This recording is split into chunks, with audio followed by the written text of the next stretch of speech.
Ao compartilhar alguns comentários aqui com vocês, o faço com o objetivo de acolher a todas e a todos a este nosso encontro da reflexão do Evangelho.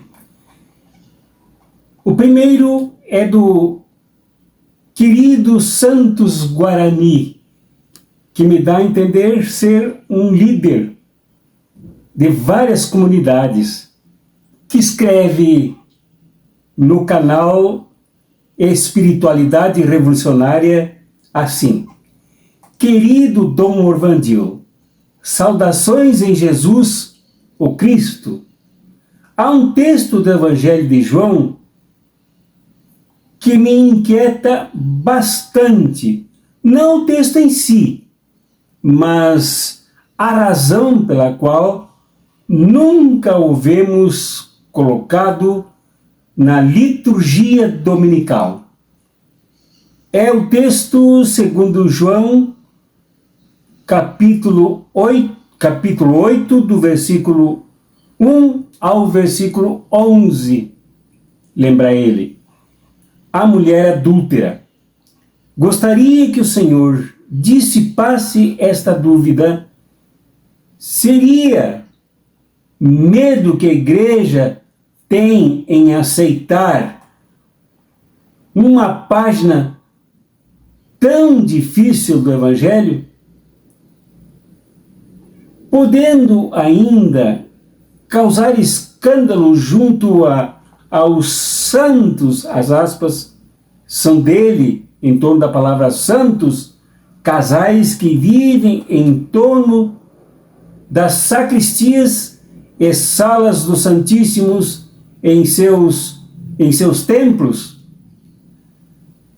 Sabemos que Jesus escandalizou os homens de bem, novamente aspas, entre os homens de bem, que queriam apedrejá-la. Aguardo atenciosamente a sua resposta. Paz e bem. Então já respondo ao meu irmão que estas leituras, tanto do Evangelho quanto dos outros textos, as leituras do Evangelho, da primeira, da epístola, do Antigo Testamento, do Salmo, são organizadas por uma Comissão Ecumênica Internacional Europeia. Há quem critique que esta comissão é tudo menos ecumênica. Ela impõe com base principalmente nas celebrações de uma das igrejas que compõem a comissão. Portanto, por se tratar de um grupo internacional, mas europeu, basicamente, me faz entender com o irmão que há ali uma seleção preferencial de textos. Os textos que agradam mais aos interesses europeus, de uma igreja de visão colonizadora, e isto acaba evitando outros textos. Nós aqui fazemos a reflexão do Evangelho, graças também a assessoramentos de exegeses, comentários bíblicos, sérios que ultrapassam, então, aos medos desta comissão. É assim que eu entendo, meu irmão. Eu não tenho nenhuma informação objetiva, mas tem esta leitura da Comissão Ecumênica Internacional que prepara essas leituras.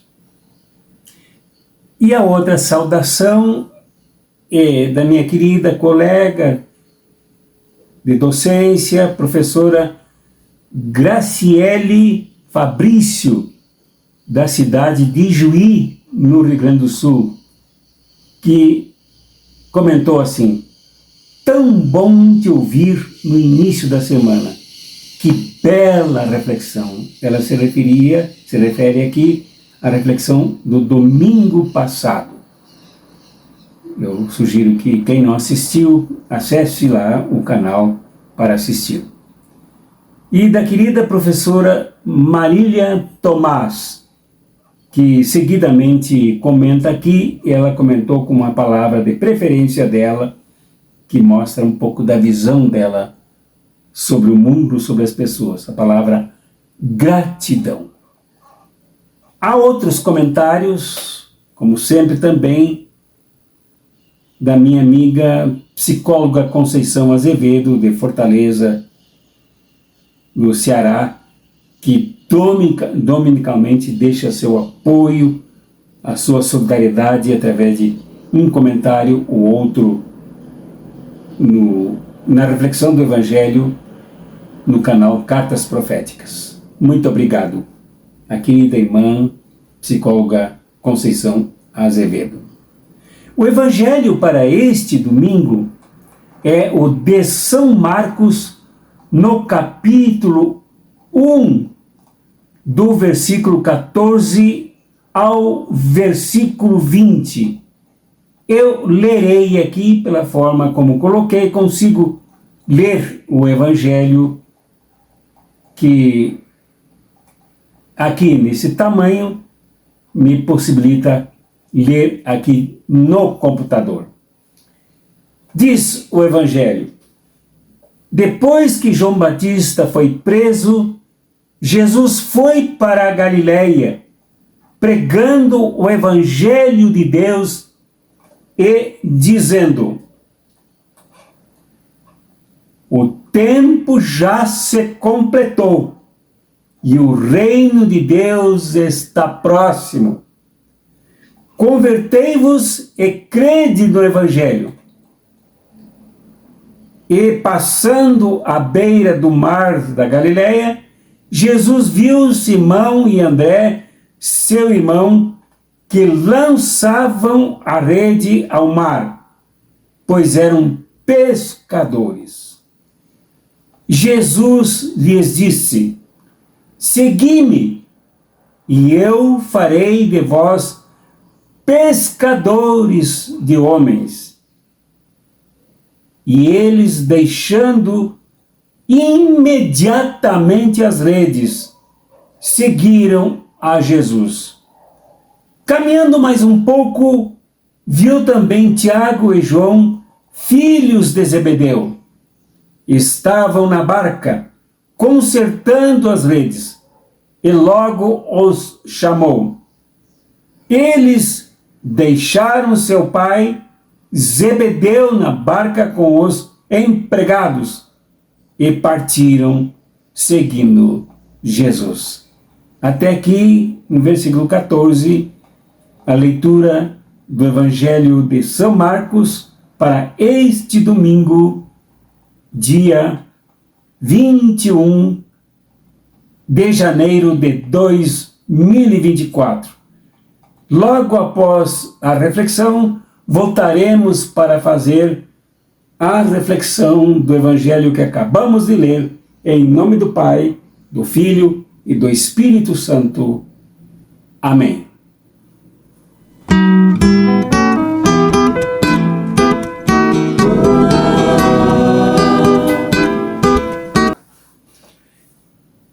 Este Evangelho que acabamos de ler não trata de igreja. Não é para igrejas. Não é para pastores, padres, bispos, cardeais, papas. Esse Evangelho não é para instituições cristalizadas, fechadas, conservadoras. Esse Evangelho não é para crentes que encerram a sua fé numa experiência pessoal e emocional de Jesus. Este Evangelho é sobre o reino de Deus, que é muito maior, mais significativo profundo e completo do que costumamos entender, confundindo o reino com igreja, sendo que esta confusão nunca jamais deve ser feita. Cada vez que se fez a confusão do reino de Deus com a igreja se tornou intolerante, teocrática, funcionando como suporte, como apoio e até como agência dos opressores, dos que massacram o povo. A igreja funcionando como se fosse uma face do reino de Deus, agiu colonizadoramente invadindo povos, escravocratamente reduzindo o ser humano à condição de escravatura, de animal de tração. Cada vez que a igreja se achou ela mesma reino, ela apoiou ditaduras e até mesmo o fascismo. Portanto, esse evangelho não é para a igreja, mas é um evangelho sobre o reino de Deus. E este reino sobre o qual fala o evangelho de Marcos é o reino que já chegou. É o reino do tempo do Kairos que já se completou. É o reino que vem ao encontro de uma espera profunda de todos os seres humanos que, ao longo da história, testaram uma experiência aqui, outra experiência acolá, pensando se tratar de Deus falando. Dessa forma, grandes segmentos do povo judeu entendeu que o reino messiânico de Davi era a obediência cega, funcional e desumana da lei, que acabou por ser ferramenta de discriminação, de exclusão, de massacre e até de aliança com opressores maiores.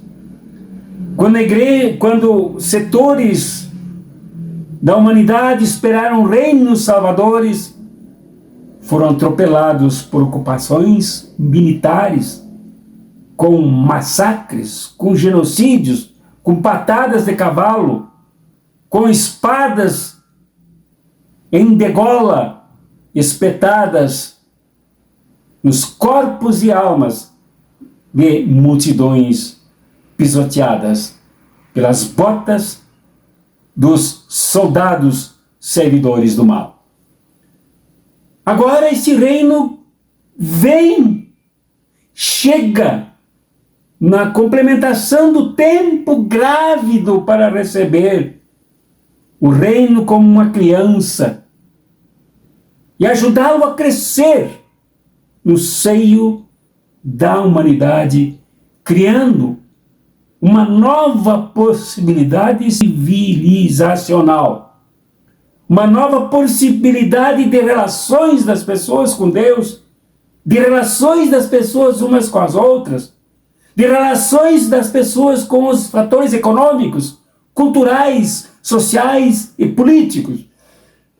Esse reino veio para salvar o ser humano tão decepcionado e massacrado por esperas de reinos equivocados.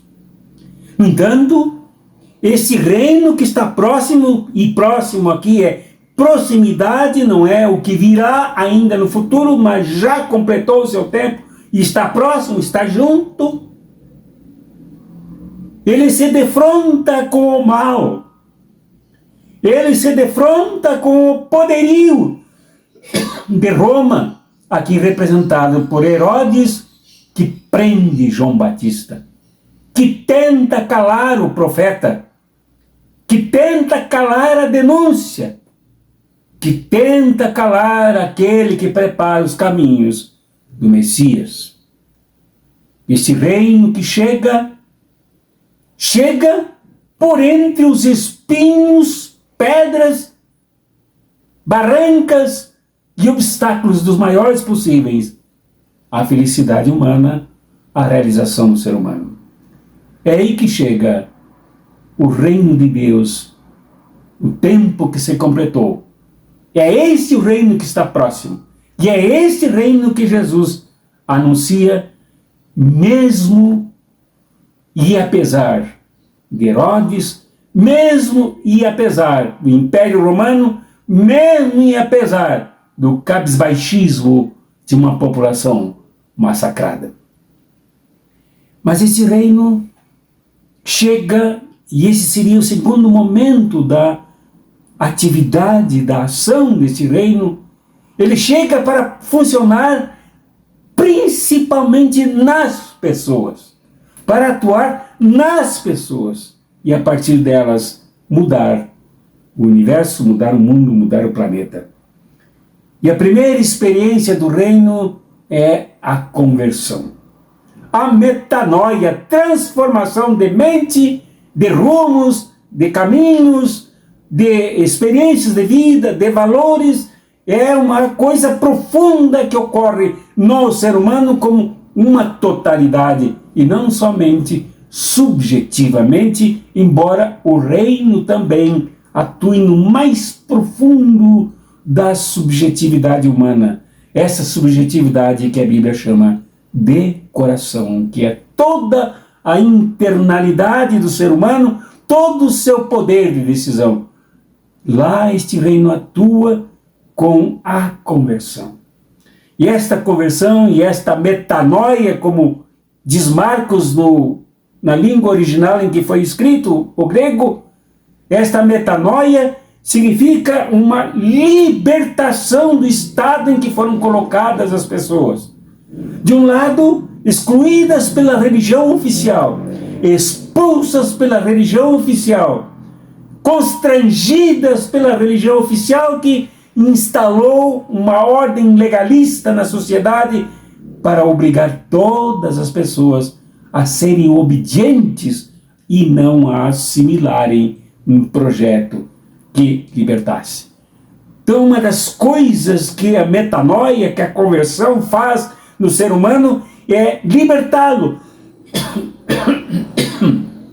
é limpá-lo de todas essas tragédias dos reinos que dominam aí, subvertendo o ser humano, escarrapachando-o diante da opressão, seja calado, seja assustado, seja alienado, seja dividido, seja constrangido.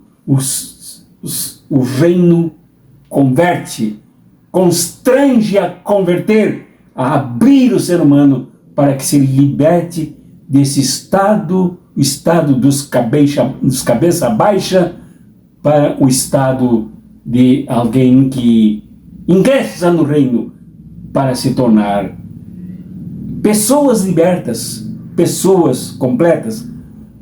No dizer de Mateus, pessoas bem-aventuradas. Esse reino, ao chegar, provoca em nós mudança de mentalidade e se subjetiva em nós nessa mudança de mentalidade. Se internaliza em nossas experiências de pensamento, em nossas visões de mundo, se internaliza em nós, na nossa experiência profunda de Deus atuando em nossa vida. Por último, este reino, ele seduz as pessoas a crerem, a fé.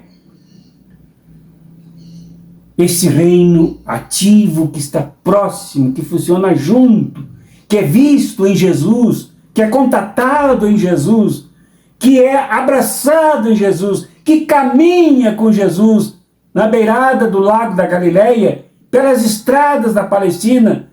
Este reino provoca este poderio que se instala no ser humano a partir do reino que é a fé. Esta fé não é crer que Deus vai nos ajudar somente. Esta fé não é apelar para que Deus venha quebrar os nossos galhos.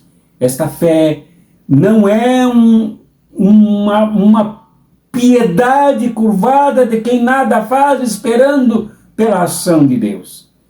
Esta fé inclui a adesão ao reino, a perceber que quem ela segue tem cultura, e a sua cultura é palestina, a sua cultura é beduína, a sua cultura é interiorana, a sua cultura o faz um operário, um carpinteiro, um pastor de ovelhas, um pescador, um companheiro dos pobres e dos humildes.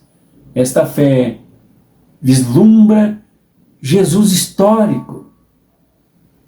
O que dizem, o que chamam por aí de espiritualidade, descola as pessoas da fé, desligando o próprio Jesus da sua história, da sua vivência, da sua corporalidade cultural, geográfica, reconhecido como alguém no interior. Esta fé olha e enxerga um Jesus histórico e compreende que este Jesus histórico tem uma missão, tem um projeto. O seu projeto é libertador. O seu projeto é contraditório a tudo isso que aí está. Por isso é preciso se converter. Por isso é preciso crer nessa boa nova que Jesus traz.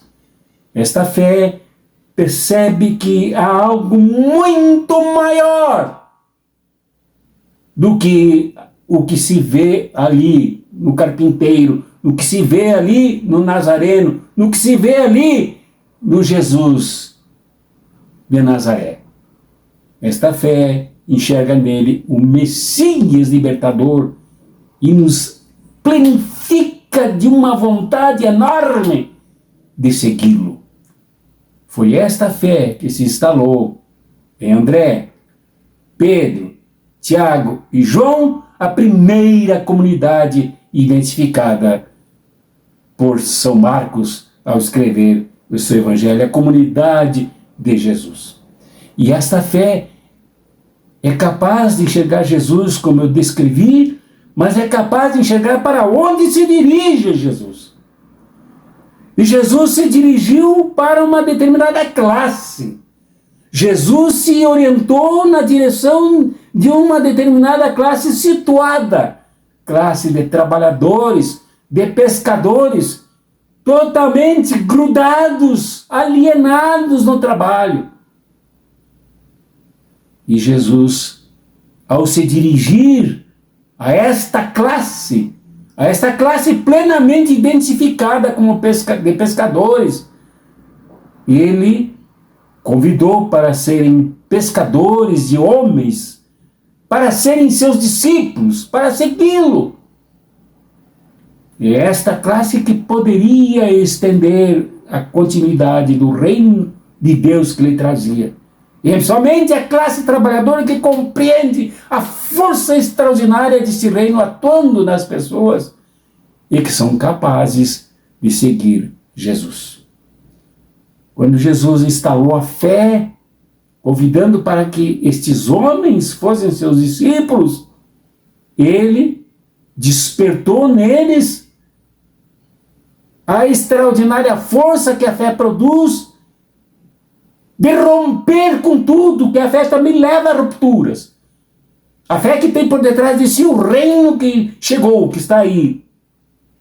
Romper com este estado de coisas que reduz as pessoas a operacionalidades rotineiras. Se pescadoras, pescar, descascar, arrumar as redes, tirar os peixes, descamar os peixes, limpar os peixes, vender os peixes, receber o dinheiro, entregar os impostos para o império opressor. E nesta máquina os trabalhadores vivem dia e noite, inclusive com os riscos da atividade, numa completa alienação sem compreender a complexidade da vida. A fé é capaz de levar as pessoas a romperem com aquilo que as reduz, com aquilo que as humilha, com aquilo que as rotiniza, com aquilo que as faz peças de uma máquina obscura, funcionando e esmagando a todos e a todas. Foi por isso que esta fé produziu nos discípulos a ruptura da alienação e assim deixarem tudo e seguirem Jesus. É bom que se comente que esse ato de convidar, venham e sigam-me, é um ato de construção, nada fácil. João, o evangelista, conta sobre André, que era discípulo de João, que acabou, depois de aprender tudo com João, deixando João para seguir Jesus, com horas e horas, dias e meses de conversação, para depois chamar Pedro, Simão, que ganhou o apelido de Pedra. E essa atividade foi levada para os outros discípulos, para quando Jesus chegou, convidou para fechar o envolvimento desses trabalhadores no projeto da libertação do reino.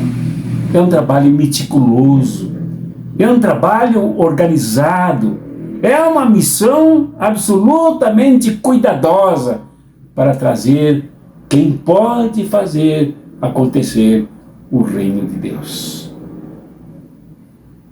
Este reino não é a igreja.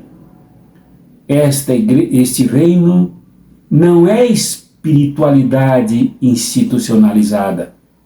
Este reino não é experiência de parasitismo religioso.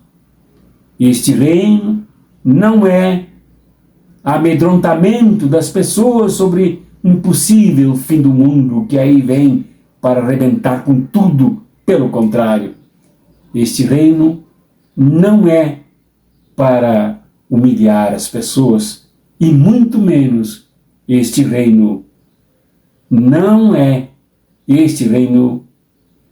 é a adesão aos poderosos tipo Herodes, aos poderosos tipo outros semelhantes a Herodes, aos poderosos tipo aqueles que jogam bombas sobre o povo palestino para destruir todo um futuro e parte da humanidade e dali em diante continuar a destruição dos humildes, dos povos. Este reino nos enche da grandeza da conversão, do descongestionamento da ideologia da dominação, da ideologia de César, da ideologia do rabinato, da ideologia dos fariseus, da ideologia da lei que submete, cega e manipula. Esse reino vem para nos libertar, mas nos liberta nos incluindo na ação, na combatividade, na militância, na ação missionária para ajudarmos a libertar outras pessoas. Meu irmão, minha irmã, esse reino não tem jeito, é para ti e é para mim. Esse reino pede-nos conversão. Ele está aqui, ele está aí, está junto de ti. Não precisamos nos trocar de roupa, tomar banho, nos maquiarmos para esperar o reino. Não, ele já está aqui nas condições em que nós estamos. E ele nos pede mudanças. Nada mais gostoso do que transformação. Mudança de mentalidade. Mudança de visão. mudança de prática, mudança de relacionamentos. Ele nos pede a fé. É maravilhosa a experiência de pessoas que creem, que se deixam empolgar por aquilo que creem, que se deixam agir a partir do que creem, que permitem-se romper com tudo que manipula, com tudo que aliena, com tudo que bitola a gente a meras peças de um esquemão desconhecido. Que esse reino haja em ti, haja em mim, mas que esse reino conte com a nossa conversão, conte com a nossa fé, conte com o nosso compromisso com este que é Jesus, que caminha nos nossos lagos, nas nossas praias, nas nossas vidas, e nos concita, nos conclama a seguir, a segui-lo, a participar do projeto dele. Que a bênção de Deus que é Pai e Mãe, de Jesus que é este caminhante do reino, do Espírito Santo que é este que sopra esta força enorme em nós, capaz de largar redes, barcos, amizades bitoladas para seguir Jesus.